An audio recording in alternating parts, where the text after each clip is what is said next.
I want to welcome you to the Bible Forum. This is the October 13th edition, 2019. Years going by so fast, I'm going to get old before I know it. I want to welcome you to the Bible Forum. If you've not been here before, you don't know how this works. But we're here every Sunday night from 8 to 10 p.m. Eastern Time. The Bible Forum's a ministry of alternatives, biblical counseling and education. It's a 501c3 nonprofit corporation. And of course, your donations will assure the continuation of the ministry, and they are all tax deductible. You can click the donate button on the Bible Forum website, thebibleforum.net, and do your thing. Or you can send me an email, and I'll give you an address. If you go to thebibleforum.net, you get the opportunity to sign up for a once weekly email. Don't bother you with a whole bunch of junk. Just turn out something to let you know what we're going to be talking about in the hours ahead. If you're interested, that's where you go. Click that button. It'll work for you. But a lot of things going on this week. Things that jumped out. Things that had to be put back because it didn't fit. Last Friday night, the Houston Rockets general manager expressed support for the legions of protesters who have taken to the streets in Hong Kong. Did you see that article? Today, there appears to be too much money to be made in China for the NBA to stand up for human rights. The demonstration started as a protest against a new Chinese extradition bill that opponents believe would lead to the disappearance of Hong Kong's critics, as well as infringe upon the limited independence this semi-autonomous region enjoys. The bill was pulled in September, but the protesters have additional demands, including an independent inquiry on police brutality and the resignation of Hong Kong's chief executive, Carrie Lam. The NBA got involved in this, at least one team anyway, and we saw where their colors lie, where their loyalties lie. They're not red, white, and blue. They're just green all over. It's a sad day. Sad day. Folks in Hong Kong are suffering under a repressive government. They have a contract that has another 40 or 50 years on it. They can have their own autonomous city, and China is trying to impose on that. And we're not allowed to say a word. None of our business. Have you seen the movie Joker? This is what passes for entertainment today. It's not a family flick. The warning is, prepare to be devastated by Joker. The intense madness and blood-spewing violence is intense. It's hard to watch. Then there's the intense performance by the actor in the title role. But we're warned that the most powerful experience is in the vision and artistry of the film itself. Apparently, even if you hate it, it's unlike anything you've ever seen before. It's like waking up next to a poisonous snake nestled in your blanket, poised, ready to strike. You're horrified, but you're unable to move. Despite all of this, the reviewer thinks it's the best film about the psychological effect of violence as pop art since Stanley Kubrick's A Clockwork Orange. Is this what it takes to make a good movie? It's a story about a mentally deranged social reject with a history of insanity. A life he shares with the weird mother he lives with and who tried to burn him alive as he was a child. Sometime in the past, both mother and son spent time in the same mental asylum. Now they share a common bond, watching a late-night TV talk show hosted by Robert De Niro. A brain injury has left Arthur with a rare medical condition that produces uncontrollable shrieks of laughter in the most tragic moments of life. Unable to hold down a job, Arthur ekes out a living as a grotesque clown, entertaining tourists and children until he gets fired for carrying his loaded gun into a children's hospital. After this emotional setback, he is, needless to say, never the same. This is what it takes to entertain this generation. Sheer terror, extreme social and psychological dysfunction coupled with intense emotionalism. And yes, the answer is yes. This is what it apparently takes. The last two generations have been weaned on emotional extremism, dysfunctional social interaction, and technology that allows them to have friends, people they've never actually met. Images carefully crafted to stimulate and satisfy. Ideas and values certainly not age appropriate and not controlled by parents. Increasingly, the digital world has become a psychological Wild West. This particular movie highlights all of that, adding pure fear to the mix. And this generation loves every minute of it. Did you hear this week that Rick Perry was going to resign? I guess it was late last week. We heard several reports that U.S. Energy Secretary Rick Perry was resigning. And of course, it was just left to us to decide why. The only current event was President Trump's bringing his name into the discussion concerning Ukraine. Apparently, Rick Perry said out loud on Monday that he had no plans to resign now or next month. Completely denied the report that he was expected to announce this resignation in November. I had received an email saying that he had resigned. Asked about the report in Politico, the U.S. Energy Secretary told the news conference in Lithuania, "No, I'm here. I'm serving. They've been writing the story for at least 9 months now. One of these days they'll probably get it right. But it's not today. It's not tomorrow, and it's probably not next month either." The Jefferson Parish Sheriff's Office in Louisiana got a 911 call about 11:10 p.m. last Sunday night reporting gunfire in Mario, Louisiana, just across the Mississippi River from New Orleans. The deputies went to check things out.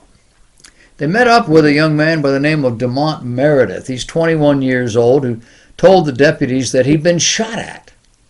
He even volunteered to take them to the crime scene. But as Meredith and the deputies were making their way to the scene, Rivarde told NOLA.com, the 911 center, got another call. This one was from a 28-year-old woman saying she had just been robbed at gunpoint. And it turns out it was at that same location. The woman added that the robbers shot at her while fleeing, and she returned fire. No one was hit. And as she was describing the guy who shot at her, they realized she was describing the man that had showed them where the initial incident occurred. Meredith said he witnessed the holdup but denied responsibility, but the woman identified him as the man who robbed her. What happened next?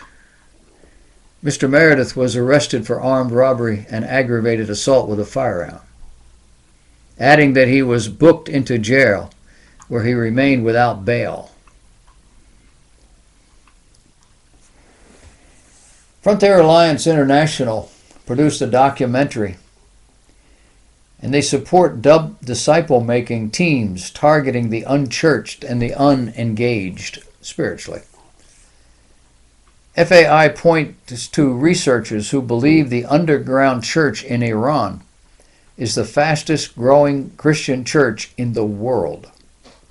Even Iran's intelligence minister agrees that Christianity is spreading in his country.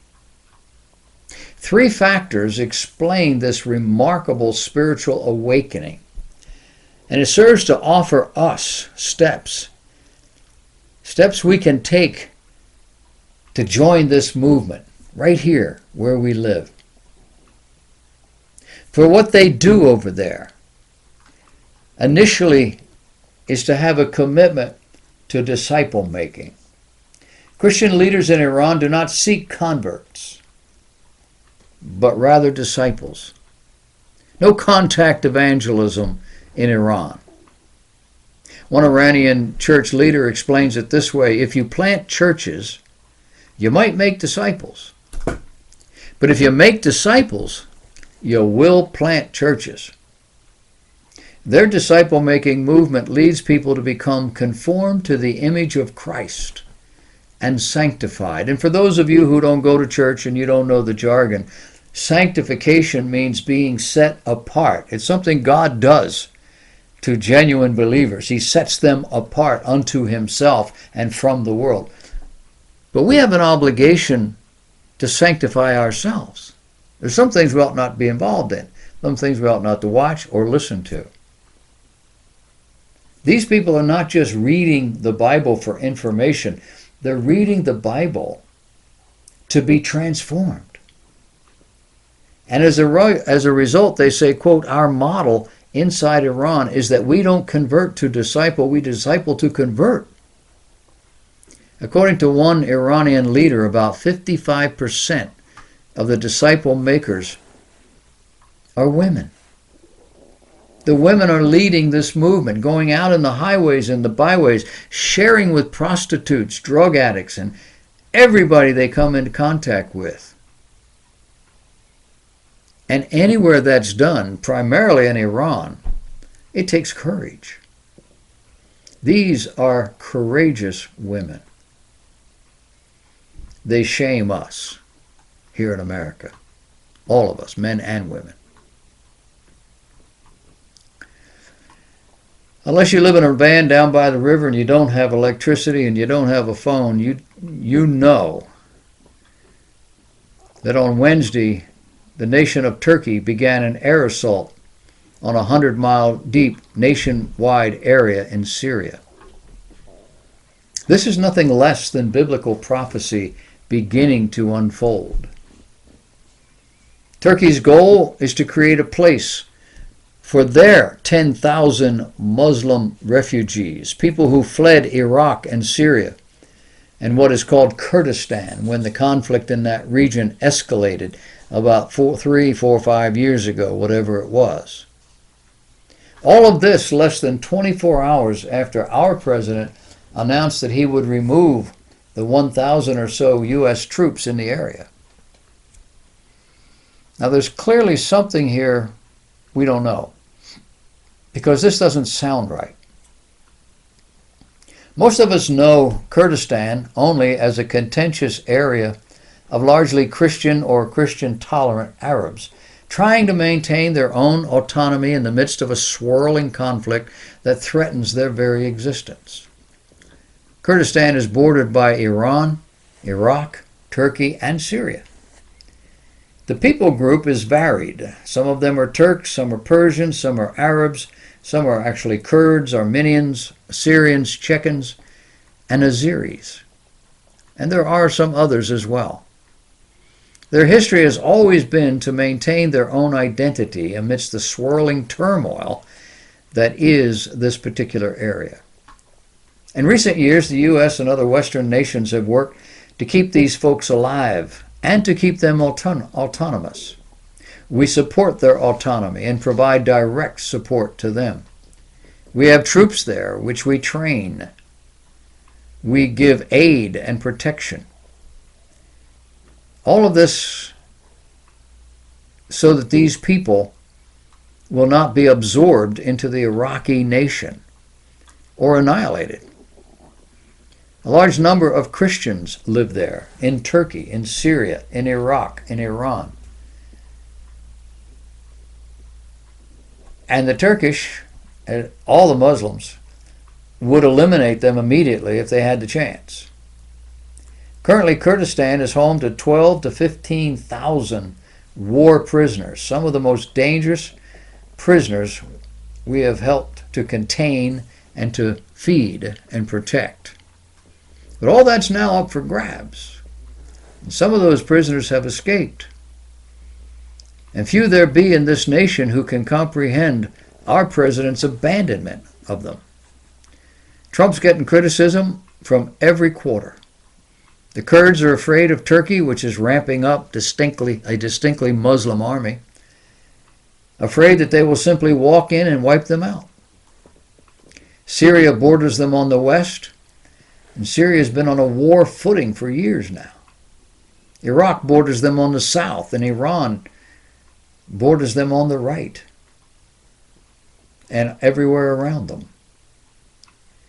It's in this context that our president has unilaterally announced plans to abandon them. The Kurdish-led Syrian Democratic Forces said in a statement on Monday, the American forces did not abide by their commitments and withdrew their forces along the border with Turkey. They also warned that Turkey's offensive would have huge negative effect on the continuing campaign to wipe out ISIS. And all this comes as Fox News is reporting that higher-ups at the Pentagon were, quote, completely blindsided, end of quote, by the U.S. decision. Of the 15,000 ISIS fanatics in custody, it's estimated about 2,500 of them are foreign fighters from European countries who have, the countries of which have refused to take them back. U.S. officials said in a statement on Sunday that Turkey will now take custody of the thousands of militants. Nathan Sales, U.S. coordinator for counterterrorism, said there had been a number of recent breakout attempts from camps and jails and called on the European countries to repatriate their foreign militants. On Friday, President Trump threatened to flood the borders of the continent with brainwashed killers if Europe refused to take them back. He told reporters at the White House they mostly come out of Europe, and we've done them a tremendous favor, Europeans. So they have to make their decision. Otherwise, we're releasing them at the border. Now, Mr. Sales has refused to confirm whether Trump's threat would be carried out. The question is, does any of this sound rational? Does it sound reasonable? How about decent? And the answer is no. So what's going on? Right now, apparently, only the president knows. He is now threatening Turkey with financial ruin should they attack. Of course, they did attack and have continued to attack. And that's the same program that he's following in China and Argentina and Iran. But it's not enough. Now, President Trump is a money guy. He's not a military guy. Money is his forte. So what do you think? Does any of this make sense to you? Will it work? Or is Trump gambling with the lives of these Kurds? I think he's definitely gambling with the lives of these Kurds. But I think there's a lot more going on here. Turkey is a NATO ally. Kind of hard to go up against a NATO ally and have any other NATO allies trust you. So there's some factors here that the average person doesn't get involved in. But stay tuned, because this is going to continue. And it's all taking place in a very unique spot in the world. Something we'll talk about later in the program. And finally, in this segment, representatives from China were in town this week to discuss trade, among other issues. The official report was that some progress was made, but not what we want, not what we need.